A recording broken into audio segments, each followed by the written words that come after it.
Livro dos Atos dos Apóstolos, capítulo 11. Entretanto, os apóstolos e os irmãos que estavam na Judéia souberam que também os gentios haviam recebido a palavra de Deus.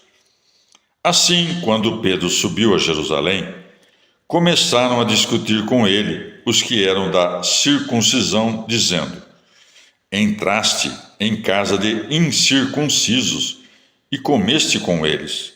Pedro, então, começou a expor-lhes a questão, ponto por ponto. Eu estava na cidade de Jope, em oração, quando, em êxtase, tive uma visão. Do céu descia um objeto, semelhante a um grande lençol que baixava, sustentado pelas quatro pontas, e chegava até mim. Olhando-o atentamente, eu refletia, quando nele vi os quadrúpedes da terra, as feras e os répteis e as aves do céu. Ouvi então uma voz que me dizia: Levanta-te, Pedro, e mola e come. Eu respondi: De modo algum, Senhor, pois nada de profano ou impuro jamais entrou em minha boca. Tornou-me a falar a voz vinda do céu: Ao que Deus purificou, não chames tu de profano. Isto aconteceu por 3 vezes, e depois tudo foi novamente recolhido ao céu. Logo a seguir, 3 homens apresentaram-se diante da casa onde estávamos enviados de Cesareia para se encontrarem comigo. Disse-me então o Espírito que os acompanhasse sem hesitação. Foram comigo também esses seus 6 irmãos, e entramos na casa daquele homem. Por sua vez, ele nos contou como vira um anjo apresentar-se em sua casa e dizer-lhe: Manda alguém a Jope a chamar Simão, cognominado Pedro. Ele te dirá palavras mediante as quais serás salvo, tu e toda a tua casa. Ora, apenas começara eu a falar, desceu o Espírito Santo sobre eles, assim como sobre nós no princípio. Lembrei-me então desta palavra do Senhor.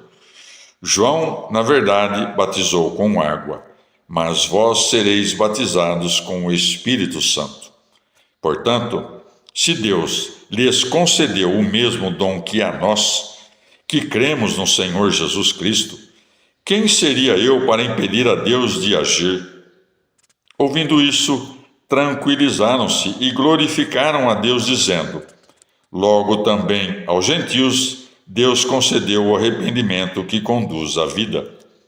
Aqueles que haviam sido dispersos desde a tribulação que sobre ele sobreviera por causa de Estevão, espalharam-se até a Fenícia, Chipre e Antioquia, não anunciando a ninguém a palavra, senão somente a judeus. Havia entre eles, porém, alguns cipriotas e sireneus. Esses, chegando a Antioquia, falaram também aos gregos, anunciando-lhes a boa nova do Senhor Jesus. A mão do Senhor estava com eles, e grande foi o número daqueles que abraçaram a fé e se converteram ao Senhor.